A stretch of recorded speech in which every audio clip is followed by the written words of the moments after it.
When I first moved here, I thought everyone was so intriguing. It was the land of beautiful eyes, and everyone captured my attention.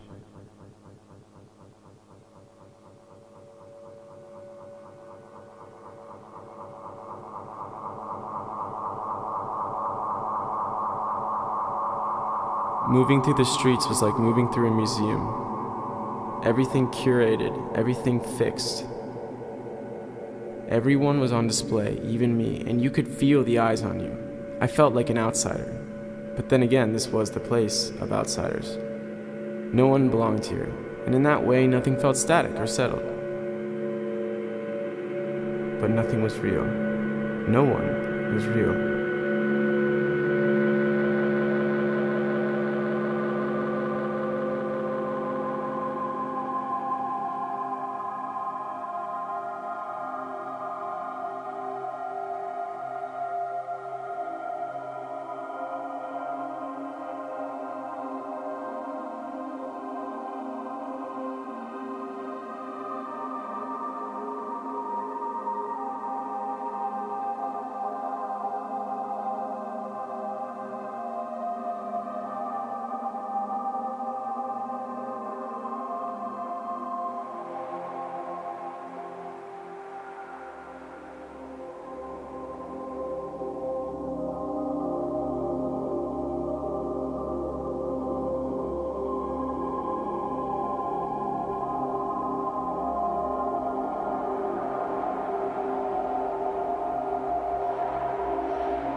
But then there was her. I stood frozen, having to tell my body to exhale. She illuminated everything around, her skin replicating the warmth and wrath of the stars. This moment will last for all eternity, and never having to do anything else felt like something that I've always wanted but never understood. Everything was dull by comparison, and she drowned my senses. I stood there, just memorizing every detail that created her, getting lost in the darkness of her eyes, recreating the night with every strand of hair, settling into the dunes of her lips.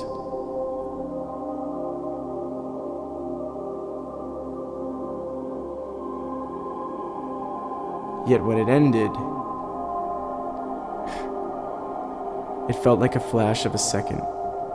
The world continued to go on, but my mind couldn't catch up.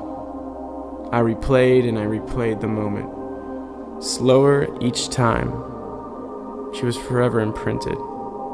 I would keep this moment forever in my mind.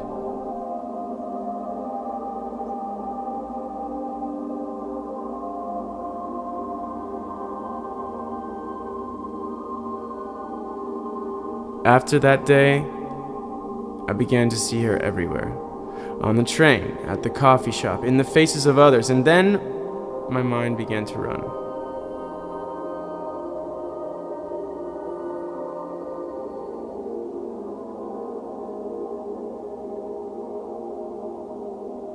She must live in my neighborhood because we catch the same train to work.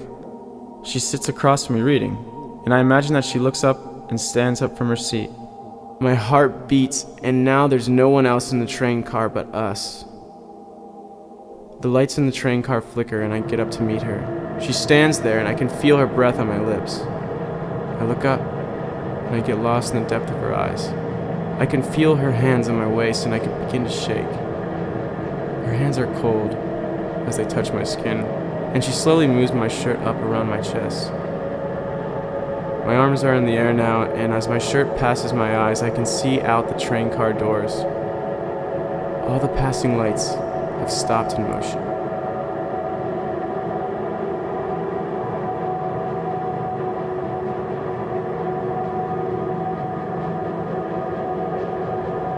Now they're just static streams of energy pulsing midair.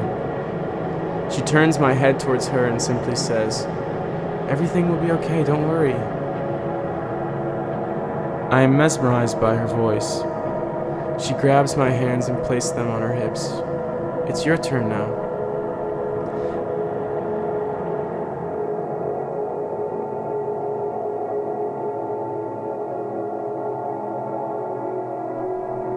I watch her as she embraces her bareness. She almost holds her breath in anticipation, and I smile at the endearment. Only one light is on, and it's directly above us. She glows in my arms. Her top is on the ground, and she leaves in to kiss me. And then,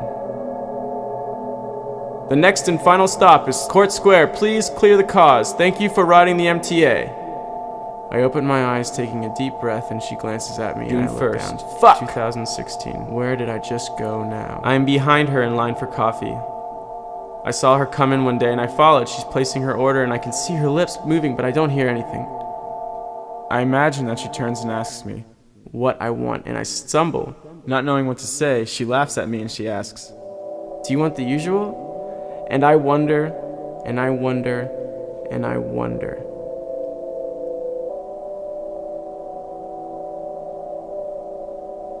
How she would know that.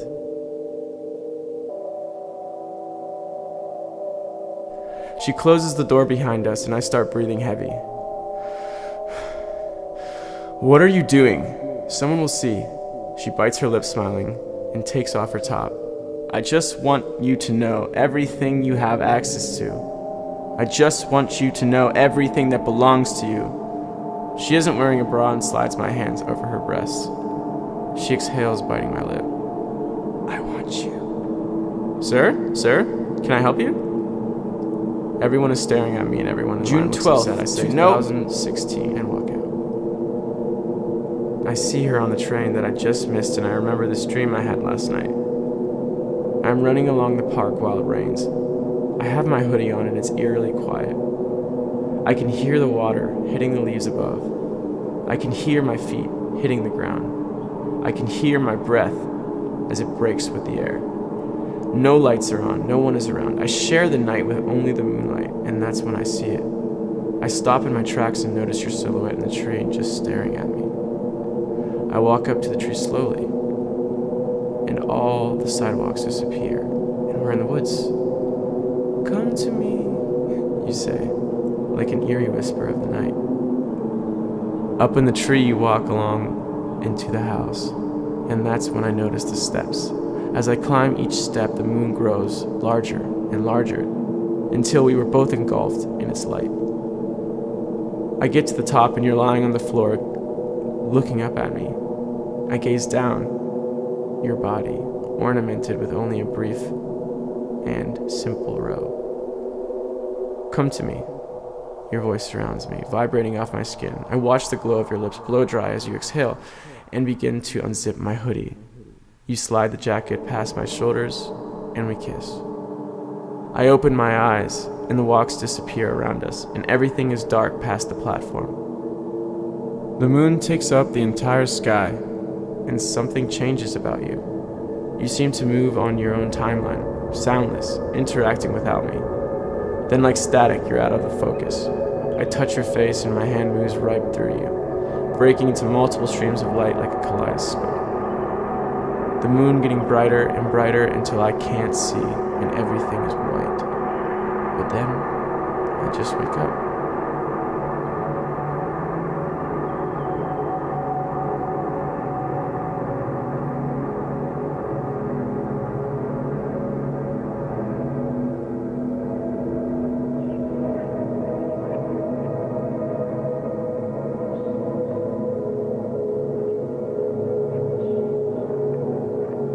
Once, I almost got the courage to talk to her one day, and then the voices started flooding my mind.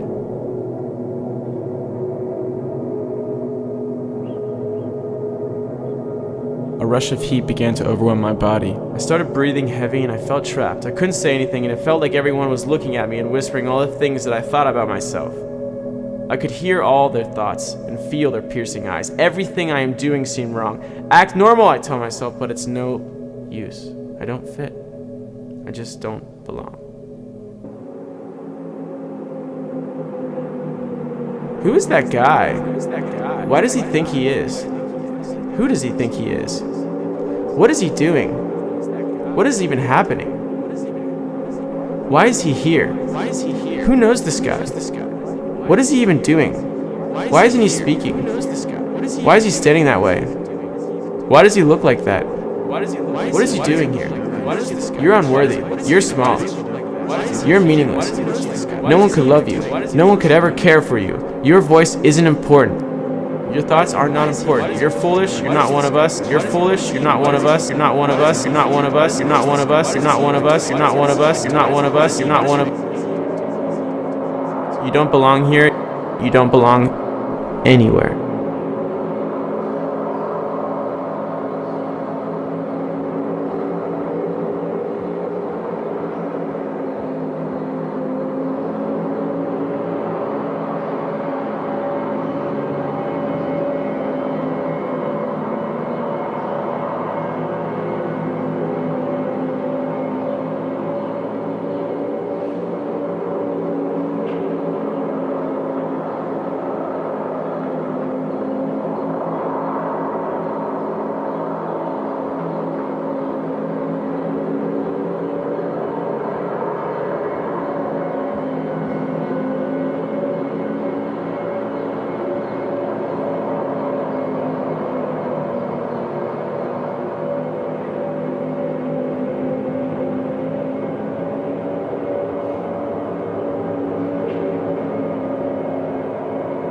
I remember a barmaid once told me an old wives' tale of a man who fell in love with the town's maiden, but kept his love a secret from her, too afraid of her rejection.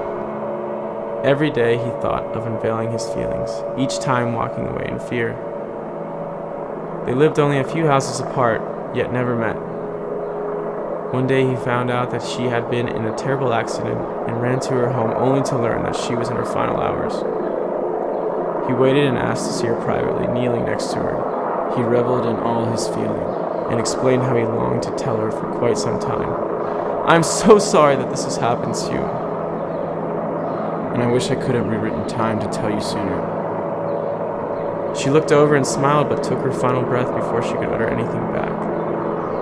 The man's heart was broken, but the town maiden, never getting to express her feelings, came back to visit him. She came back every night, in fact, and while he slept, she expressed that she too had admired him from afar, but never told a soul.